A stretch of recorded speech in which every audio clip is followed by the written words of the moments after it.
नमस्कार प्रिय दर्शक बंधु जय जगन्नाथ साई श्रद्धा नूतन अध्याय ज्योतिर्विद पंडित अजित कुमार दास बुलुना आपन को स्वागत चाहूँ। दर्शक बंधु आज कार्यक्रम में आम आलोचना करबा एक सुंदर विषय वस्तु से विषय वस्तुर नाम कौन ना से विषय वस्तुर नाम विवाहित नारी माने एही कथा को मानिले घर होइजिबो माला जदि न मानती होइजिबे आपनकर। दर्शक बंधु आम तो कार्यक्रम निश्चित प्रकार आरंभ करबा किंतु कार्यक्रम आरंभ करने पूर्व जो मैंने आम वीडियो को देखुंटे वीडियो भल लगे लाइक करेंगे और अन्य मान नॉलेज पे आम वीडियो को शेयर करेंगे। जदि आपण मैंने पर्यंत आम चैनल को सब्सक्राइब करना सब्सक्राइब कर साइड में आसुवा बेल आइकन को दबाई देनी कारण ये ज्योतिष भित्तिक वास्तु भित्तिक और आध्यात्मिक वीडियो जिते आम आम चैनल अपलोड करूँ दर्शक बंधु सर्वप्रथमे आप देखिए। दर्शक बंधु एवं आसतु आम संपूर्ण रूपे कार्यक्रम आरंभ कर। दर्शक बंधु जिते बेले घरे नकारात्मक शक्ति बा सकारात्मक शक्तिर प्रभाव बढ़े सेतबेले जितेबाला सकारात्मक शक्तिर प्रभाव बढ़े सेतबेले सुख शांति बजाए। जितेबाला नकारात्मक शक्तिर प्रभाव बढ़े सेतबेले दुख लगी रहे घरे कलह लगी रहे ताहले से स्थिति जितेबाला आपणक घरे सकारात्मक शक्तिर प्रभाव बढ़े सेतबेले सुख समृद्धि एवं धन प्राप्ति एवं आरंभ हो। तेबे दर्शक बंधु ज्योतिष एवं वास्तुशास्त्र एपरी किसी सहज समाधान अच्छी जहाँ को पालन करने द्वारा देवी लक्ष्मी माता आशीर्वाद सबुबले आपण ऊपर रही। दर्शक बंधु आपण निश्चय देखिथिबे जे अनेक थर अनेक चेष्टा करिबा परे भी मध्य आपणक घरे कौनसी विकास हुए नहीं, कठिन परिश्रम सत्वे सफलता मिले नहीं एवं धन वृद्धि हुए नहीं। वास्तु एवं ज्योतिष शास्त्र अनुजाई घरे अत्याधिक नकारात्मक शक्ति हेतु यह दर्शक बंधु किंतु जेतबळे घरे सकारात्मक शक्तिर प्रभाव बढ़े सेतबळे सुख समृद्धि मध्य आपणकर बढ़े बा धन प्राप्त होइଥାଏ। दर्शक बंधु सेही भली स्थिति रे दान भितरु सबुठारु बड़ दान हेउछि अन्नदान। मने रखिबे दर्शक दान भितरु सबुठारु बड़ दान हेउछि अन्नदान। जदि आपण सर्वनिम्न अन्न मध्य दान करती तेबे घरे खाद्यर अभाव केबे भी हेबो नाही। विशेष करी जदि यह घरर महिला मानक द्वारा करा जाइताए तेबे घरे केबे भी अर्थर अभाव रुहे नाही। दर्शक से भली अन्नदान विषय आपण माने जानिले।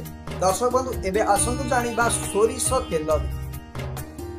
कौन सोरिष तेल दीप ना संध्यारे पूजा करिबा बेले एक सोरिष तेल दीप जलांतु एवं सेतिरे दुईटी लवंग पकांतु आपन को यह को प्रवेश द्वार उभय पार्श्व रे जाली पारिबे। दर्शक बंधु सही भली स्थिति रे प्रथम रुटी गोमाता को दियंतु काहेकि ना जेतबेले आपण रुटी तैयारी करंते प्रथम रुटी को आपणक घरे गोमाता जदि पालिछंती ताले से गोमाता को खाइबा को दिन आपण एथुरु टिके गुड़ किंबा चीनी मिसाई पारिबे।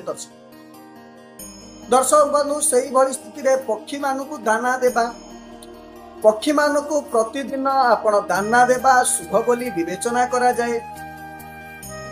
राशिफलर त्रुटिरु मुक्ति पाइबा सहित यह प्रगति एवं समृद्धता मध्य आनिथाय। दर्शक मने रखिबा आउ एक कथा गृहर महिला मानक पई खास कौन ना सूर्य अस्त समय रे झाड़ू न देता। कौन ना ज्योतिष शास्त्र अनुजाई सूर्य अस्त समय रे घरे झाड़ू करिबा अत्यंत दुर्भाग्यजनक। जदि सूर्य अस्त होई सारिछंती आपण झाड़ू दउछंती आपणक घरे आपणक घर को नकारात्मक शक्ति मारी आसी। सेही भली दर्शक बंधु आपण मने रखिबे सूर्य अस्त समय रे केबे भी झाड़ू देबे नाही। यह करने द्वारा देवी लक्ष्मी को प्रति अपमान होता है एवं आर्थिक विकास हुए नहीं। ताहले ब्रह्म मुहूर्त रे झाड़ू देबा। ब्रह्म मुहूर्त पहले कौन ना सकाळ 4 रु 6 भितर सकाळ 4 रु 6 भितर एवं संध्या काल पहले कौन ना 6 रु 8 समय घरे झाड़ू करंतु नहीं। झाड़ू को सब बेले लुचाई रखंतु एवं यह खट तले रखंतु नहीं। दर्शक मने रखी से भली दर्शक बंधु घर को प्रतिदिन सफा करबा घर को प्रतिदिन सफा रखंतु एवं मुख्य द्वार एक स्वस्तिक चिन्ह तैयारी करंतु। सकाळ एवं संध्यार कर्पूर जालंतु, यह नकारात्मक शक्ति को दूर करिଥାଏ। दर्शक बंधु, मुख्य द्वार रे तंभा लोटारे पानी ढालंतु, अर्थात सकाळे उठिबा परे घरर मुखिया एवं तंभा पात्र रे पानी नहीं मुख्य द्वार रे ढालंतु। देखिए आपण से लुण रे पोछा मारिबा, सप्ताह रे थरे आपण समुद्र लुण किंबा गोड़ा लुण किंबा सैंधव लुण पानी रे मिसाई पोछा मार, यह घर नकारात्मक शक्ति को दूर करिଥାଏ। दर्शक बंधु, आपण माने तो जानिले केउ केउ जिनिस आपण कले आपण सुख शांति से जिनिस को आपण पालन करंतु। देखिए आपणकर जहाँ भी सब असुविधा थी से दूरीभूत ही शुभ करे परिणत। दर्शक बंधु, ये तो थिला छोटिया कार्यक्रम टे, पुणी एक नूतन कार्यक्रम आपन सहित भेट होगी। से पर्यंत दर्शक बंधु विदाय दिंतु रहुचे। जय जगन्नाथ, जय जगन्नाथ, जय जगन्नाथ, जय साईराम, जय।